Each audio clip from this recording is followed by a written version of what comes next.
When Donald Trump hears about Ibrahim Traoré's security setup, he can't believe what this young African president has done to protect himself. The 34-year-old leader of Burkina Faso has built one of the most intense security systems you've ever seen, and it's so extreme that even experienced politicians are shocked by the lengths he's gone to stay alive. Traoré completely rebuilt his presidential guard from scratch and created an army of civilian volunteers called the VDP. He kicked out French forces, partnered with Russia, and turned regular citizens into his personal spy network. But that's just the beginning of his incredible security transformation that has the entire world watching. The threats that made him paranoid. You won't believe the number of enemies trying to take down this young leader right now. Since taking power in September 2022, Traoré faces threats from multiple directions that would terrify most world leaders. These aren't just regular political opponents or critics on social media. We're talking about armed groups, foreign governments, and people inside his own administration who want him gone. Jihadist groups like JNIM actually control more territory now than before he took power.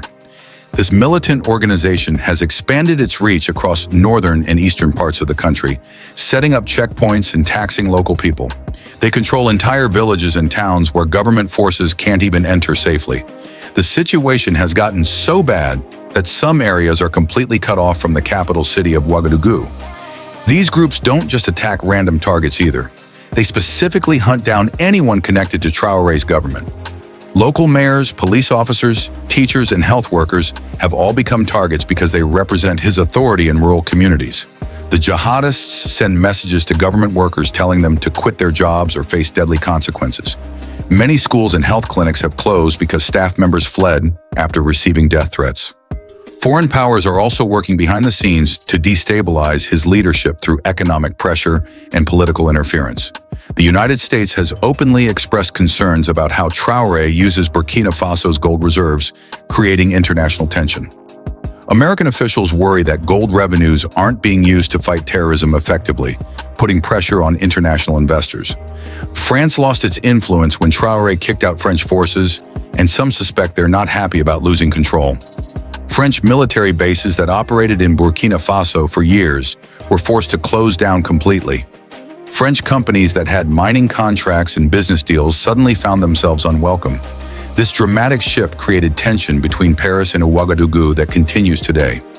Even within his own government, Traoré can't trust everyone around him because coup attempts often come from the inside. Military officers who helped him take power in the first place could easily turn against him if they think he's failing. Government ministers and advisors have their own political ambitions and might work with his enemies. Previous leaders in Burkina Faso were removed by their own military officers, so Traoré knows this threat is very real. These combined threats from jihadists, foreign powers, and potential internal enemies created a security nightmare that forced Traoré into extreme measures. He realized that normal presidential security wouldn't be enough to keep him alive and in power. The threats were too numerous, too well organized, and too determined to succeed. The complete presidential guard makeover. When Traoré took power, he did something that shocked even experienced security experts across Africa and beyond. The decision he made went against everything that military leaders typically do when they seize control of a government. Most new leaders keep their existing security teams because they want stability and continuity during the transition period. Military coups usually involve taking over existing structures rather than destroying them completely. The standard approach is to replace a few key officials while keeping the overall security framework intact. But Traoré completely fired his entire presidential guard and started over from scratch instead of following this traditional approach. Every single guard who worked for the previous administration was removed from their position immediately. He didn't keep anyone from the old team, not even lower-ranking security personnel who seemed loyal or trustworthy. This move was incredibly risky because it left him temporarily vulnerable during the transition period. Security experts pointed out that firing an entire protection team creates dangerous gaps in coverage. Former guards knew the layout of government buildings, security protocols, and potential weak points in the system. But Traoré knew he couldn't trust anyone from the previous government after learning about a serious threat to his life. Intelligence reports revealed that a bodyguard had been offered a substantial bribe to assassinate him, which proved that insider threats were real and immediate. This discovery confirmed his suspicions that keeping existing security personnel would be extremely dangerous. He handpicked every single member of his new guard, choosing only people with proven loyalty and no connections to former leaders. The selection process prioritized personal allegiance over military rank or traditional qualifications. Background investigations examined family connections, financial situations, and political associations. The new Presidential Guard uses different protocols, weapons, and communication systems than the old team to prevent infiltration. They implemented encrypted communications that previous guards couldn't access. Traoré also changed how his security operates, using unpredictable schedules and multiple decoy vehicles to confuse potential attackers. His daily routine became impossible to predict because departure times, routes, and destinations changed constantly. The civilian army that shocked everyone. Traoré's most controversial security move involved turning ordinary citizens into his personal protection network. This decision shocked international security experts because most world leaders rely on trained military personnel and professional bodyguards for protection. The idea of arming regular people and giving them security responsibilities goes against standard practices. He created the Volunteers for the Defense of the Homeland, known as VDP, which is basically an army of civilian volunteers who help protect his government. The VDP program started in 2020, but Traoré expanded it dramatically after taking power.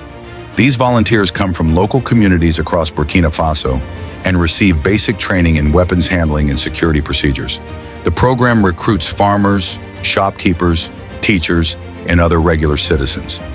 This decision was extremely dangerous because giving weapons and authority to untrained civilians often leads to chaos and human rights abuses. Professional military forces spend years learning proper procedures, but civilian volunteers don't have this extensive training.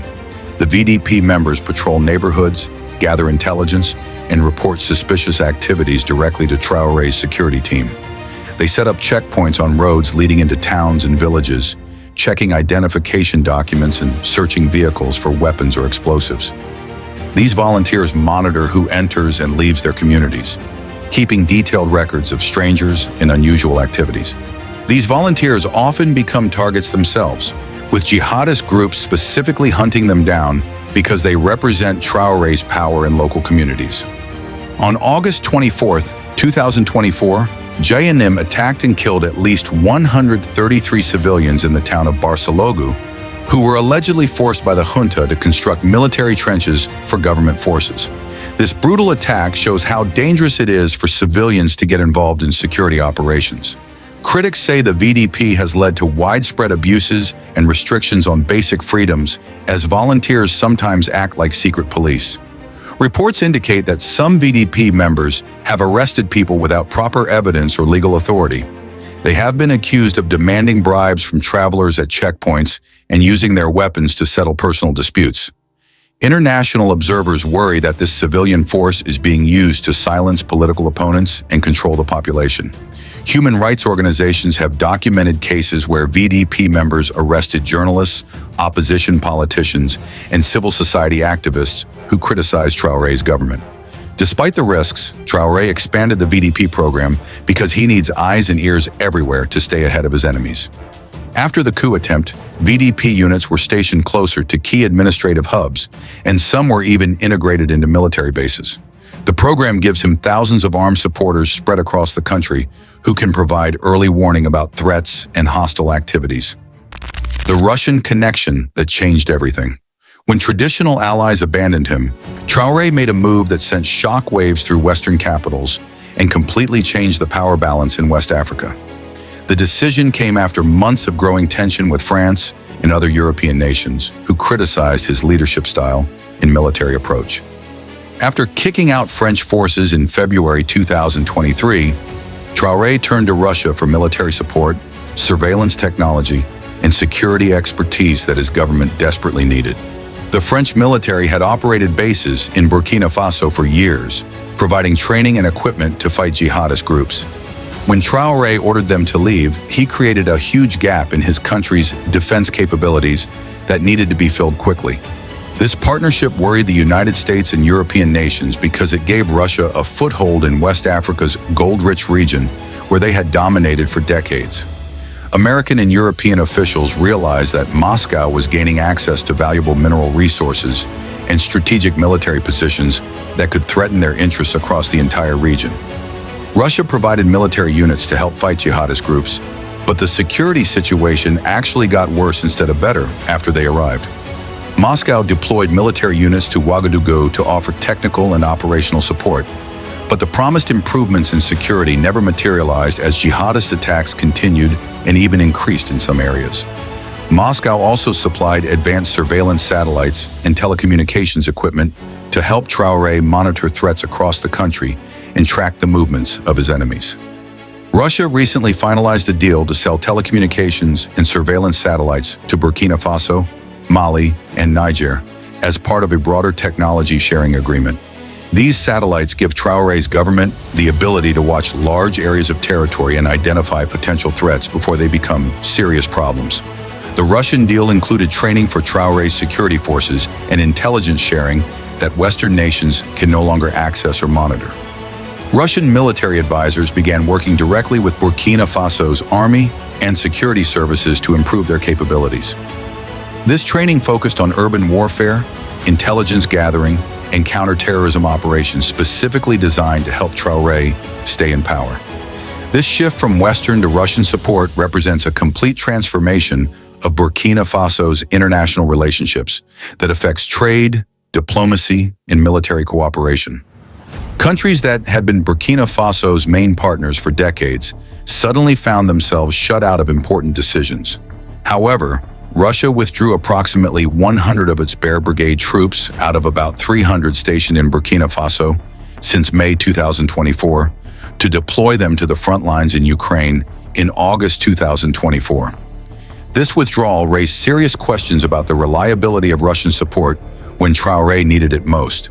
Traoré's Russian partnership gave him new tools and allies, but it also made him more enemies and increased international pressure from Western nations who felt betrayed by his decision. The combination of all these security measures created a situation so intense that even powerful world leaders take notice and wonder how far one person will go to survive.